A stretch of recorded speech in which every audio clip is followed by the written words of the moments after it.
समस्या है। देखिए, जो एग्रीकल्चर का समस्या है, एग्रीकल्चर प्रोड्यूस का समस्या नहीं है। उसमें उससे भी बड़ा समस्या जो है कि एग्रीकल्चर मार्केटिंग का समस्या हो रहा है। ठीक है? बहुत बड़ी समस्या है ये एग्रीकल्चर मार्केटिंग की, इसको ठीक से देखना पड़ेगा। दूसरा है क्रॉप डाइवर्सिफिकेशन का समस्या हो रहा है। ये बहुत बड़ा स्ट्रेस क्रिएट कर रहा है, जो क्रॉप डाइवर्सिफिकेशन नहीं है यहाँ के एग्रीकल्चर में। उसके बाद जो है कि additional new technology, adoption of the new technology in the agriculture, वो नहीं हो पा रहा है। अभी हम लोग देखेंगे कि जो आईसीआर का डाटा है वो किस तरीके से बता रहा है एग्रीकल्चर, वो नोट भी करवा देंगे। उसके बाद जो है कि resilience variety of the crops, ये लोग नहीं अपना पा रहे हैं। हो क्या रहा है, एक आंकड़ा आया है, उसमें बताया गया है कि इसी बार के बजट में और इकोनॉमिक सर्वे में इस चीज का चर्चा था कि अगर आप एग्रीकल्चरल रिसर्च के ऊपर सरकार 1 रुपये खर्च करती है तो 12 रुपये का लाभ किसान को मिलता है। ठीक है? वो 12 टाइम जो है कि आउटपुट दे रहा है जब आप एग्रीकल्चरल रिसर्च के ऊपर 1 रुपये का खर्च करते हैं। जब एग्रीकल्चरल इंफ्रास्ट्रक्चर के ऊपर जो है कि 1 रुपये का खर्च करते हैं तो 7 रुपये का जो है कि किसान को लाभ मिलता है। और आपको पता है सरकार सबसे ज्यादा दे रही है सब्सिडी। जब एग्रीकल्चरल सब्सिडी 1 रुपये सरकार देती है तो उससे आउटपुट कितना निकलता है? उससे आउटपुट मात्र 0.3 रुपये निकल रहा है। ये एग्रीकल्चरल डिस्ट्रेस का सबसे बड़ा समस्या है। आखिर दिक्कत सबसे कहाँ है? एक तो जो है कि सबसे स्मॉल मार्जिनल फार्मर वगैरह है, वो तो समस्याएं हैं ही। उससे भी बड़ा दिक्कत ये हो रहा है कि जो एग्रीकल्चर में प्रोड्यूस हो रहा है, हमारे पास एग्रीकल्चर प्रोड्यूस हो क्या रहा है? एग्रीकल्चर प्रोड्यूस में मैक्सिमम जो चीजें प्रोड्यूस हो रही हैं, जो लार्ज फार्मर हैं जिसके पास के 10 हेक्टेयर से ज्यादा लैंड है, वो जो प्रोड्यूस कर रहे हैं वो राइस प्रोड्यूस कर रहे हैं, व्हीट प्रोड्यूस कर रहे हैं, शुगर केन और कॉटन। मेनली 4 चीजें ही प्रोड्यूस हो रही है हमारे इंडिया में। कारण क्या है कि एक तो एक्सेस, इसका प्रोडक्शन इतना ज्यादा है कि एक्सेस प्रोडक्शन है। ये प्रोडक्शन एक्सेस होने का कारण है कि एमएसपी, और एमएसपी के साथ साथ एश्योर्ड प्रोक्योरमेंट। आपको पता है कि 23-24 फसलों का एमएसपी डिक्लेयर होता है इंडिया में, लेकिन एश्योर्ड प्रोक्योरमेंट कितने का होता है जो जिसको कि सरकार खरीदती है? तो यही 4 चीजें हैं, राइस, व्हीट, शुगर केन और कॉटन। तो जब इस चीज का एश्योर प्रोक्योरमेंट होता है, इसके कारण हो गया है एक्सेस प्रोडक्शन। एक्सेस प्रोडक्शन होने के कारण जैसे कि पल्सेस जो इंडिया में उगने चाहिए वो तो उग नहीं पा रहे हैं, और आप पल्सेस का इंपोर्ट करते हैं। जो ऑयल सीड्स है, जो सरसों है, बीन्स है, और भी सूर्यमुखी है, बहुत सारे चीजें जिससे कि हम लोग जो है कि तीसी वगैरह, जिससे कि हम लोग जो है कि तेल निकालते हैं, तो वो भी प्रोडक्शन कम हो रहा है। उस प्रोडक्शन के कम होने के कारण हमको जो है कि मलेशिया और इंडोनेशिया से पाम ऑयल इंपोर्ट करना पड़ रहा है। तो क्रॉप डाइवर्सिफिकेशन जब तक नहीं लाया जाएगा तब तक जो है कि इस एग्रीकल्चर डिस्ट्रेस का जो है कोई सॉल्यूशन दिख नहीं रहा है। ठीक है? सब्सिडी बढ़ाते जाएंगे, कोई फायदा नहीं हो रहा है। इसलिए बजट में बार बार ये चीज को कहा गया है कि एग्रीकल्चरल रिसर्च के ऊपर जो है कि ध्यान दीजिए। आपको पता है कि भारत में एक संस्था है आईसीएआर, तो वो जी सर। एग्रीकल्चरल रिसर्च का काम करती है। तो एग्रीकल्चरल जी रिसर्च रिसर्च को बढ़ावा देने के लिए इस बजट में कई सारे प्रावधान किए गए हैं। ठीक है? कृषि अनुसंधान में या एग्रीकल्चरल रिसर्च में सरकार जब 1 रुपये का खर्च करती है तो उससे 12 रुपये का फायदा किसानों को मिलता है। कृषि अनुसंधान में जब सरकार 1 रुपये का खर्च करती है तो उससे 12 रुपये का फायदा किसानों को मिलता है। उसके बाद लिखें कृषि अवसंरचना, एग्रीकल्चरल इंफ्रास्ट्रक्चर इसको बोलते हैं। कृषि अवसंरचना में एग्रीकल्चरल इंफ्रास्ट्रक्चर, कृषि अवसंरचना में जब सरकार 1 रुपये का खर्च करती है या 1 रुपये का निवेश करती है, अच्छा लगेगा लिखने में, 1 रुपये का निवेश करती है तो उससे किसानों को 7 रुपये का फायदा होता है। उससे किसानों को 7 रुपये का फायदा होता है। लेकिन जब सरकार कृषि सब्सिडी पे लेकिन जब सरकार कृषि सब्सिडी पे 1 रुपये का खर्च करती है तो उससे किसानों को मात्र 0.3, मतलब 1/3 हो गया ना ये, 0.33, यस सर। मात्र 0.3 रुपये, 33 रुपये का, एक तिहाई। हाँ 1/3 का ही फायदा मिल पाता है।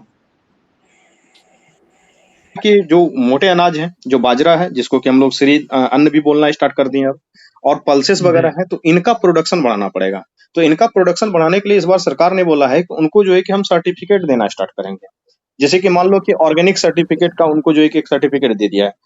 मार्केट में दालें तो बहुत तरीके के हैं, लेकिन जिन किसानों के पास सर्टिफिकेट रहेगा, ऑर्गेनिक सर्टिफिकेट है, तो उनका प्रोडक्शन बिकने का संभावना बढ़ जाएगा। तो जी ये जो है प्रमोट कि होगा उसका। उसका प्रमोट होगा। तो ये भी जो है कि एक फैसिलिटी लाई गई है। उसके बाद जो ई नाम की फैसिलिटी लाई गई थी, तो आप ई नाम को जानते होंगे, ई नाम जी जो पहले बहुत पहले आया था, वो किस लिए लाया गया था? वो लाया गया था solving the problem of cartelisation. जो कार्टेलाइजेशन हो रहा है, उसके प्रॉब्लम को सॉल्व करने के लिए ई नाम लाया था। इस बार जो है हाँ डीपीआई की बात किया जा रहा है कि डिजिटल पब्लिक इंफ्रास्ट्रक्चर का डेवलपमेंट किया जाएगा। ठीक है। जी DPI in the agriculture sector की भी बात इस बार की गई है। ठीक है। उसमें सब स्पॉट प्राइसिंग और फ्यूचर प्राइसिंग जो मैंने बताया, उसको बढ़ाने का बात किया गया है। अब आप देखिए कि एग्रीकल्चर में ग्रोथ रेट का प्रॉब्लम क्या है। पिछले 20 वर्षों से जब आप एग्रीकल्चर को एनालाइज करते हैं, तो इकोनॉमी जो हमारा वृद्धि रेट हुआ है, जो ऑन एन एवरेज जो हमारा इकोनॉमी वृद्धि किया है, वो 7% के रेट से बढ़ा है। ठीक है। जो एग्रीकल्चरल का उसमें होता है ना, जब इकोनॉमी वृद्धि करता है तो उसमें तीनों sector, primary sector, secondary sector, tertiary sector, तो जो जी एग्रीकल्चरल का ग्रोथ रेट है, आप इसको नोट कर सकते हैं कि पिछले 20 साल का एवरेज जो है कि एग्रीकल्चरल ग्रोथ रेट मात्र 3% है। ठीक है। मतलब 2000 से 2024 के बीच का ये स्थिति ऐसा है कि एग्रीकल्चरल ग्रोथ 3% पे रहा, भारत की अर्थव्यवस्था 7% से बढ़ी है, इंडस्ट्रियल ग्रोथ 7% के एवरेज से बढ़ा है, और उसके बाद जो है कि सर्विस सेक्टर का ग्रोथ जो है कि 9 से 10% के आसपास रहा। ये भारत की अर्थव्यवस्था का एक सिनेरियो है। अब आप इसमें देखिए कि सिर्फ और सिर्फ अगर आप एग्रीकल्चर पे जाकर के स्टेगनेंट हो जाते हैं, तो प्रॉब्लम बढ़ेगी ही बढ़ेगी। उसमें आप उसको जो है कि और स्पेसिफाइड ग्रोथ को देखिए जाकर के उसके डाटा को, तो समझ में आएगा कि राइस और व्हीट वाला जो सेक्शन है, इसके ग्रोथ में मात्र 3% का वृद्धि हुआ है, क्योंकि इसमें कुछ बहुत करने का तो और स्कोप ही नहीं बचता है। जो फिशरीज सेक्टर है, वो अच्छे से ग्रोथ सेचुरेट कर हो रहा गया है। था। ये सेचुरेट हो राइस गया था राइस और राइस और व्हीट वाला सेक्शन स्टेगनेंट हो गया है। जो फिशरीज सेक्टर है, जो क्या कहते हैं, सी फार्मिंग होता है, इसको कहते हैं, वो उसका ग्रोथ जो है उसमें कि पोटेंशियल 10% है। रहा है। उसमें काफी पोटेंशियल है, और 10% से जी वो ग्रो कर रहा है। ठीक है। तो ये एग्रीकल्चर सेक्टर का एक आंकड़ा दिखा रहा है, आप चाहें तो इस आंकड़े को भी नोट कर सकते हैं। ठीक है। उसके बाद हुआ क्या है कि इस जब आपका रूरल एग्रीकल्चरल स्टेज में आएगा, जैसे ही एग्रीकल्चर में प्रॉब्लम होना स्टार्ट होगा, वैसे ही जो है कि रूरल स्टेज स्टार्ट हो जाएगा, जिसको कि ग्रामीण क्षेत्रों की समस्या कही जाती है। ठीक है। फिर प्रॉब्लम स्टार्ट हो गया। एक चीज एग्रीकल्चर सेक्टर ने संभाला था, लेकिन फिर प्रॉब्लम आ रहा है कि जो रूरल हाउस होल्ड का इनकम है, वो स्टेगनेंट कर दिया है। जो रूरल लेबर का वेज है, जो ग्रामीण मजदूरी है, ग्रामीण मजदूरी दर भी रुक गई है। ये इस बार के इकोनॉमिक सर्वे में बहुत हाईलाइट करके दर्शाया गया है। तो उसमें रूरल कंजम्पशन क्या हो रहा है, रूरल हाउस होल्ड एक्टिविटी क्या रहा है, अगर उसके डाटा को देखेंगे, तो ग्रामीण क्षेत्र में कैसे पैसा आता है। तो जो किसान होता है, या किसान से संबंधित क्षेत्र है, या कृषि मजदूरी है, यही 2-3 क्षेत्र है मेनली ग्रामीण इलाकों में, क्योंकि हमारे 45 से 48% लोग जो है कि अभी इसी एक्टिविटी पे निर्भर हैं। तो वहां पे हुआ क्या है कि कल्टीवेशन एक्टिविटी से जो इनकम आता था, वो सबसे ज्यादा होता था। कल्टीवेशन एक्टिविटी का मतलब कि एक व्यक्ति किसान है, और उसके घर में जो पैसा आ रहा है, वो खेती के उत्पादन से आ रहा है, लेकिन खेती के उत्पादन से पैसा घटा है। अब वो सबसे बड़ा मतलब कि सेगमेंट नहीं रहा है। खेती के उत्पादन से ग्रामीण क्षेत्र में अभी लोगों को मात्र और मात्र 45% इनकम आ रहा है। जब 45% ही उत्पादन से इनकम आ रहा है किसी एक व्यक्ति को, तो 55% उससे भी बड़ा इनकम कहाँ से आ रहा है? तो वो वही व्यक्ति जो है कि फिर एग्रीकल्चरल लेबरर का काम कर रहे हैं। तो उसका कुछ परसेंटेज जो है कि एग्रीकल्चरल लेबरर से आता है, कृषि मजदूरी से, और फिर जो है कि कुछ पैसे एलाइड एक्टिविटीज से आ रहे हैं। तो इसका मतलब क्या हुआ है कि रूरल हाउस होल्ड का कंजम्पशन घट रहा है। रूरल हाउस का कंजम्पशन के साथ साथ उसके जो कल्टीवेशन एक्टिविटीज से उनके पैसे आते थे, वो भी घट रहा है। ठीक है। उसके बाद अगर फिशरी सेक्टर की बात करें, जिसमें कि काफी पोटेंशियल है, तो आप अंदाज लगा सकते हैं कि फिशरी जो है कि इनलैंड फिशरी का परसेंटेज ज्यादा है इंडिया में, या फिर सी फिशरी का परसेंटेज ज्यादा है। आप समझ पा रहे हैं? इनलैंड मतलब कि लैंड पे। जो इनलैंड फिशरीज फार्मिंग है, ठीक है, वो 60% है इंडिया में, और जो सी फिशरीज फार्मिंग है, वो 40% है इंडिया में। आप ये आंकड़ों को नोट कर सकते हैं। ठीक है। ये सारे आंकड़े आपके इकोनॉमिक सर्वे में दिए हुए हैं।